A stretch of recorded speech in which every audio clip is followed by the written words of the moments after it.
evening, all of you. Welcome to our YouTube channel Nursing Dignity. Myself Manish Kumar Sharma और अपन लोगों ने topic start किए थे फाउंडेशन ऑफ नर्सिंग के। टेम्परेचर अपन ने पढ़ लिया था, पल्स अपन ने पढ़ ली थी, उसके बाद अपन रेस्पिरेशन पढ़ेंगे, उसके बाद अपन बीपी के बारे में पढ़ेंगे, ब्लड प्रेशर, और उसके बाद सोन आगे के टॉपिक। तो अपन डिस्कस कर रहे हैं आज रेस्पिरेशन के बारे में। रेस्पिरेशन हिंदी में बोले तो सांस लेना। ओके, तो सबसे पहले अपन जो जनरल चीज होती है डेफिनेशन, या फिर इसको कैसे बोलेंगे अपन, कैसे लिखेंगे अपन एग्जाम के अंदर, तो इसे सिंपल भाषा में अपन बोल सकते हैं एक्ट ऑफ ब्रीदिंग। यानी एक्ट ऑफ ब्रीदिंग को अपन बोलते हैं रेस्पिरेशन। उसके बाद में अगर अपन इसकी एक सर्टिफाइड डेफिनेशन की बात करें तो वो अपन लिखते हैं physiological process where oxygen is taken in our body and CO2 is expelled out from our body. मतलब ऑक्सीजन अंदर लेना और कार्बन डाइऑक्साइड बाहर छोड़ना, उसे अपन रेस्पिरेशन कहते हैं। ओके, ये हो गई सिंपल अपनी डेफिनेशन। और नॉर्मल रेस्पिरेशन को यूपनिया बोलते हैं, मतलब नॉर्मल एक्ट ऑफ ब्रीदिंग या फिर नॉर्मल रेस्पिरेशन जो है उसे अपन यूपनिया बोलते हैं। उसके बाद में अपन बात करेंगे टाइप्स। टाइप्स कितने टाइप का होता है? दो टाइप का, एक्सटर्नल और इंटरनल। सबसे पहले इंटरनल रेस्पिरेशन। इंटरनल रेस्पिरेशन कहाँ होगा? इंटरनल रेस्पिरेशन होगा exchange of gases between tissue या cell and blood. Cell, tissues and blood के बीच में जो एक्सचेंज होगा ऑक्सीजन का या फिर गैस का, उसे अपन कहेंगे इंटरनल रेस्पिरेशन। उसके बाद एक्सटर्नल रेस्पिरेशन अपन कहेंगे जो ब्लड और लंग्स के बीच में होगा। एक्सटर्नल रेस्पिरेशन किसको कहेंगे? The exchange of gases between blood and lungs. वो उसके बाद में अपन और कुछ नई टर्म्स डिस्कस कर लेते हैं, जैसे कि नॉर्मल रेट कितनी होती है, अगर रेट कम होगी तो उसे क्या बोलेंगे, रेट ज्यादा होगी तो उसे क्या बोलेंगे। जैसे 12 से 20 ब्रेथ पर मिनट अपन मानते हैं नॉर्मल रेस्पिरेशन। कहीं आपको 16 से 24 भी देखने को मिलेगा। ओके, और अगर जैसे 12 से नीचे जाती है, 12 से नीचे अगर ब्रेथ हो जाती है या 1 मिनट में 12 सांस से कम या 12 ब्रेथ से कम अगर पर्सन ले रहा है तो उसे अपन बोलेंगे ब्रेडीपनिया। जैसे ही अपन ने यूज किया था ब्रेडीकार्डिया, जैसे ब्रेडीकार्डिया मतलब कार्डिया पल्स के लिए यूज किया था अपन ने। तो जैसे पल्स कम हो रही थी 60 बीट पर मिनट से तो अपन ब्रेडीकार्डिया बोल रहे थे, और टेकीकार्डिया बोल रहे थे 100 पल्स से ज्यादा हो रही थी। तो इसमें 12 ब्रेथ से अगर कम है तो ब्रेडीपनिया बोलेंगे, और अगर 24 से ज्यादा है ये तो इसको बोलेंगे टैकिपनिया। टैकिपनिया मतलब ब्रीदिंग ज्यादा होना। ओके, अभी अपन ने पढ़ा रेस्पिरेशन के बारे में, नॉर्मल रेट क्या होती है। उसके बाद में अपन ने पढ़ा एक्सटर्नल इंटरनल रेस्पिरेशन। उसके बाद में अपन देखेंगे कुछ कैरेक्टरिस्टिक्स ऑफ रेस्पिरेशन। उसके बाद में अपन कुछ एब्नॉर्मलिटी भी पढ़ेंगे। तो अपन बात करते हैं पहले कैरेक्टरिस्टिक, जैसे रेट, रिदम और वॉल्यूम। 3 कैरेक्टरिस्टिक होते हैं। रेट तो मैंने आप लोगों को बताया 12 से 20 या 16 से 24 आपको देखने को मिलेगी, तो 12 से 20 आप फर्स्ट प्रायोरिटी रख सकते हैं। 12 से 20 ब्रेथ पर मिनट, 1 मिनट में 12 से 20 बार सांस लेना, मतलब अगर इतनी है तो उसकी रेट नॉर्मल है, रेस्पिरेशन की रेट या फिर ब्रीदिंग। रिदम मतलब एक तरीके से रेगुलर पैटर्न में होना, इरेगुलर नहीं होना, कभी कम ज्यादा तेज ऐसे नहीं होना कि कभी तो जा रही है 30, कभी रह रही है 10 ब्रेथ पर मिनट, ऐसे नहीं होना चाहिए।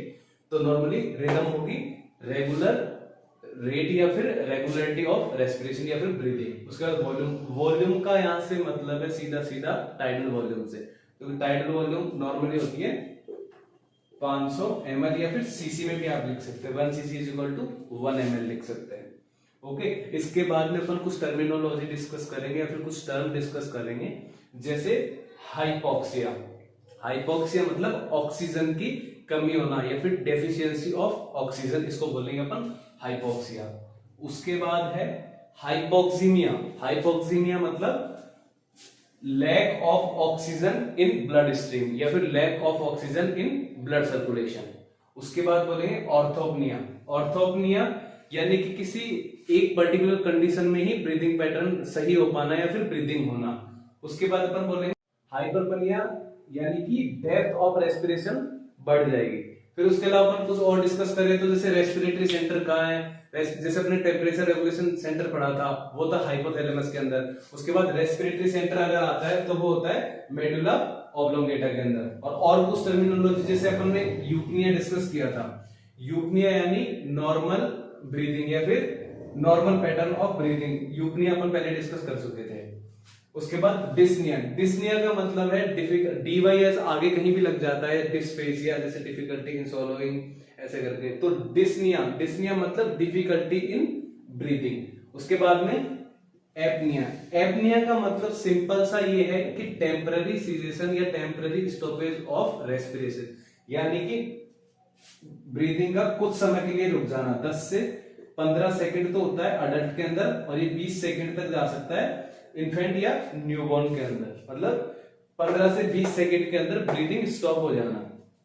उसके बाद स्ट्राइडर रेस्पिरेशन, ये एबनॉर्मलिटीज हैं, जैसे डिस्निया, एपनिया या फिर स्ट्राइडर, और आगे जो भी अपन पढ़ेंगे ये सब एबनॉर्मलिटीज हैं। स्ट्राइडर रेस्पिरेशन, स्ट्राइडर रेस्पिरेशन मतलब हॉर्सनेस ऑफ वॉइस या फिर वॉइस भारी हो जाना बहुत ज्यादा, और इसके कारण क्या रहते हैं, मेनली कारण रहते हैं इसके अपर रेस्पिरेटरी ट्रैक्ट के अंदर कोई ऑब्स्ट्रक्शन आ जाना, तो उसको अपन बोलेंगे स्ट्राइडर। फिर विजिंग साउंड या फिर विजिंग रेस्पिरेशन साउंड, विजिंग मतलब एक विस्लिंग या फिर म्यूजिकल साउंड होता है जो कि आपको दिखाई देगा, मेनली अस्थमा वगैरह के अंदर दिखाई देगा, आपको म्यूजिकल साउंड दिखाई देगा। विजिंग, इससे डायरेक्ट क्वेश्चन भी आते हैं, विजिंग साउंड फाउंड इन या विजिंग साउंड ऑब्जर्व इन, ऐसे करके इसके क्वेश्चन भी आते हैं। उसके बाद Kussmaul respiration, Kussmaul respiration mainly disease condition से रिलेटेड है, जैसे यूरिनरी या फिर डायबिटिक कीटोएसिडोसिस से रिलेटेड है। इसके अंदर रेट और डेप्थ, मतलब respiratory rate and respiratory depth दोनों इंक्रीज हो जाएंगी।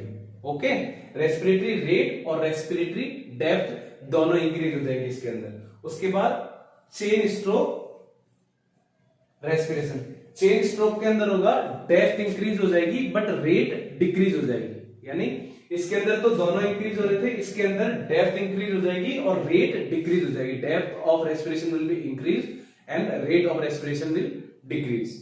उसके बाद बिटॉट रेस्पिरेशन, ये बिटॉट रेस्पिरेशन किसी ऐसी कंडीशन में होता है जैसे कि रेस्पिरेटरी सेंटर में कोई इंजरी हो गई या रेस्पिरेटरी रेगुलेटिंग सेंटर काम नहीं कर रहा है ठीक से, किसी इंजरी या डिजीज कंडीशन की वजह से, तो इसमें एपनिक स्पेल बढ़ जाते हैं या फिर इरेगुलर एपनिया देखने को आप लोगों को मिलता है। Okay, thank you for this class.